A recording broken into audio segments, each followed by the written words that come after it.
Hey everyone, so I have a very interesting video for you today because I wanted to ask the question, what if Peter was on Team Cap in Civil War? And while initially this might not seem that significant of a change, I think this alternate version of events would majorly impact the future of the MCU on a universal scale. And again, this isn't even meant to be a better version because I see a lot of comments saying that, but an interesting outlook on how one minor detail can have a butterfly effect, changing the course of the MCU movie history. In this reality, Peter Parker would have a much more significant role in Civil War, being introduced in the first act of the movie, just after the Sokovia Accords have been introduced to the Avengers. Instead of Peter being recruited by Tony Stark, he would arrive at the Avengers compound himself, hoping to get some kind of advice on crime fighting, for a friend of course. This would immediately demonstrate this is a much more confident and outspoken Peter Parker, which comes into play during the main conflict of the story. Vision would answer the door, surprised to be looking down at a kid. "Hey, Mr. Vision, my name's Peter Parker." Vision stays silent and confused as to why this kid was here. "I was just wondering if the Avengers were too busy for a school trip." Vision questions why there's only one person for this school trip. It's a small school." Vision tells Peter this isn't quite the right time for an academic tour, and that he should return to his cab. "Oh, that's not a cab, that's my Aunt May." Peter turns around to wave at May. She excitedly waves back, seeing this as her signal to leave, and quickly drives off. Vision looks at Peter, both of them awkwardly standing in front of each other, not knowing what to do. Now, Vision couldn't just leave Peter outside the facility. He has no choice but to bring him inside. Tony and the gang are arguing over what to do about the Accords when Vision embarrassingly walks in with Peter. The room briefly goes silent as all the heroes confusingly look at Peter. This would be a way to introduce him to pretty much all the main heroes of the MCU in one room. And I think this could have been a really powerful moment, saying here he is, Peter Parker, Spider-Man, officially in the MCU. Everyone would carry on with their conversation because they were used to dealing with fans. However, Steve and Tony would look at each other silently, acknowledging that they knew who this kid was. As the leaders of the Avengers, it was their responsibility to be aware of any other enhanced individuals. Not only did Peter want some pointers in crime fighting, or maybe the best spots to catch bad guys if someone were to be interested in doing so for no particular reason, he also wanted to meet his childhood heroes. He would reveal to Tony that they had actually met before at a Stark Expo, but he wouldn't recognize him because he was wearing a mask then. Tony would sarcastically ask if he wears masks often, to which Peter stutters in his response. Tony realizes that this kid is in way over his head and is in need of some superhero mentoring. Steve wants a moment to talk to Peter off to the side. He tells him his secret is safe with them, and how that was part of the reason he didn't agree with the laws Peter overheard them arguing about. Future enhanced people shouldn't have to look to the Sokovia Accords to make their choices. Steve sees his younger self in Peter, a skinny kid from a not-so-pretty neighborhood in New York, willing to do anything to serve, especially when gifted with abilities no one else had. Steve already knew and disliked the fact that Tony was looking to recruit Peter, because for many reasons, being an Avenger is a dangerous game. What happens here essentially is Peter early on gains a better understanding of what the Sokovia Accords are about, and isn't just recruited by Tony Stark and told to apprehend Captain America just because he's a criminal. Because from what we know by dialogue he says in Civil War to Cap, and in the intro to Homecoming, Peter didn't even really know why he was in Berlin. I believe if Peter understood the situation better and had been introduced to Cap prior to the airport battle, he would have been torn between who to side with, and would ultimately choose Steve.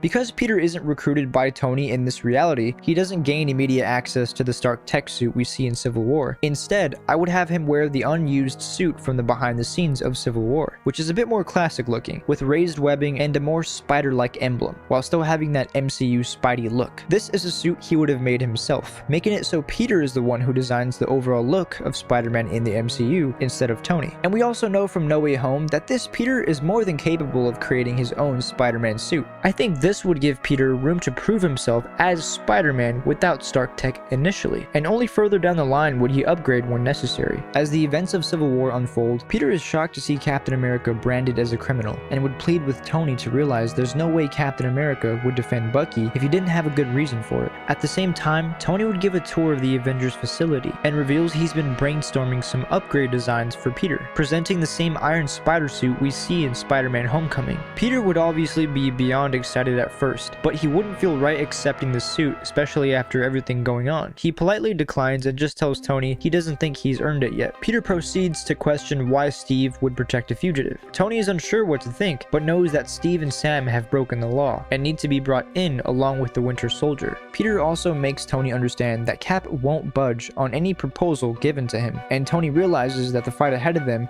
would be much tougher than he initially thought. He needed more numbers. He sarcastically asks Peter if he knows of any other superbugs, to which Peter replies, actually there is this one guy who's live streamed showing off this insane suit. We see cell phone footage of Scott Lang in his suit, shrinking back and forth to impress people. Tony recognizes this guy and remembers he was in security footage from the Avengers compound from the events of the first Ant-Man. He was able to take out the Falcon, and although he seemed stupid, could obviously hold his own against an Avenger. Tony would track down Scott, offering him an opportunity to do some good and bring in some criminals instead of being one for a change. Scott agrees, partly out of spite because he knew Hank Pym hated the Starks. Ant-Man was originally going to be on Team Iron Man in early concept art for this movie, so it makes sense to switch him with Peter now that we're putting Spider-Man on Team Cap. Tony would still bring Peter to the battle at the airport, and when he finally confronts Cap, Ant-Man is the one who sneaks up on Steve to take his shield as he's trying to convince Tony and Rhodey. Scott is surprised at how easy it was to take Captain America's shield, and admires it in his hand, making a remark about how heavy it is. He also apologizes to Steve, telling him he'll take good care of it. Meanwhile, we see Peter watching and preparing for what's about to happen. Tony yells, "On the roof!" Peter webs the shield from Scott and lands into frame, holding the shield in the same iconic pose that revealed his suit in the actual movie. Only this time, he's facing Tony, Scott, and Rhodey, with Captain America behind him. A shocked Tony asks, "Kid, what are you doing?" "Yeah, I thought he was on our side." "Sorry, Mr. Stark, but I'm pretty sure Captain America's incapable of lying." Spidey hands Cap his shield back, and this is when the battle would begin, much like in the actual movie. Peter does his best to web anyone he could to buy time for Steve and Bucky on their way to the Avengers Quinjet, before they're all stopped by Vision. When we get to that epic shot of both teams running towards each other, Peter would face off against Ant-Man, unsuccessfully trying to web up Scott as he shrank before any webs could attach to him. Any chance Peter got, he would make his way to Tony to stop him from pursuing Team Cap, telling him there shouldn't be a side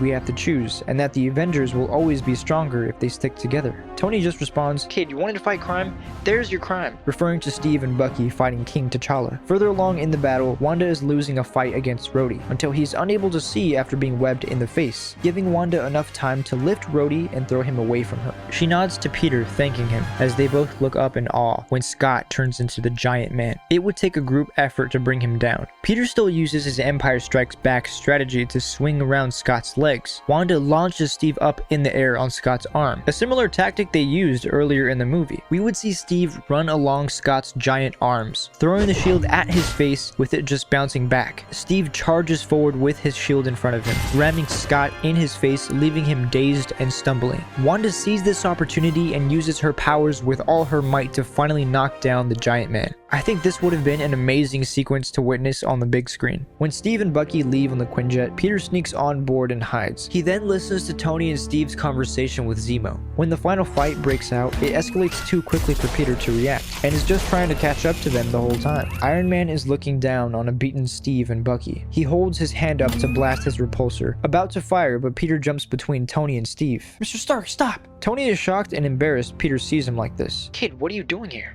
"Mr. Stark, you used to sell weapons to the bad guys." "Yes, and then I chose not to do that." "But he didn't have a choice." "Do you know what he did?" "Yes, and Mr. Stark, I've lost too. I think we all have." There's this silent moment between the four of them as they look around, exhausted. This brief moment of clarity that Peter causes is enough to make Tony think clearly and stop the fight. Tony lowers his hand and his helmet comes down. Smart kid. "Thank you, Tony."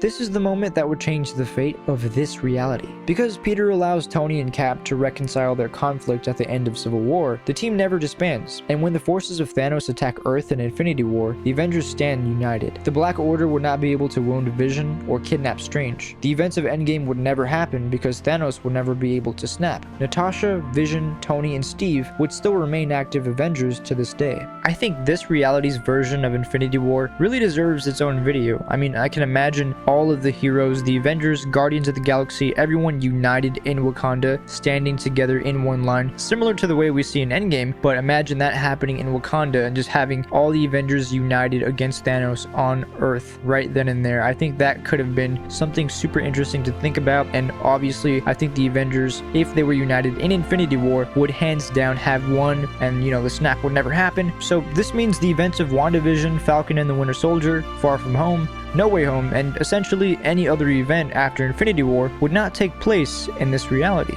Captain America Civil War had such a major impact on the MCU, and it's interesting to think how much loss could have been prevented had the Avengers not broken up. I still enjoy Civil War, but I've always wished Spidey had a bigger role to play as the centerpiece slash voice of reason in the story, and this was my little attempt at that. So I hope you guys enjoyed. This is only my 4th What If, by the way, and there's so much fun to create, so I hope you guys have an amazing day or night wherever you are, and I'll see you next time.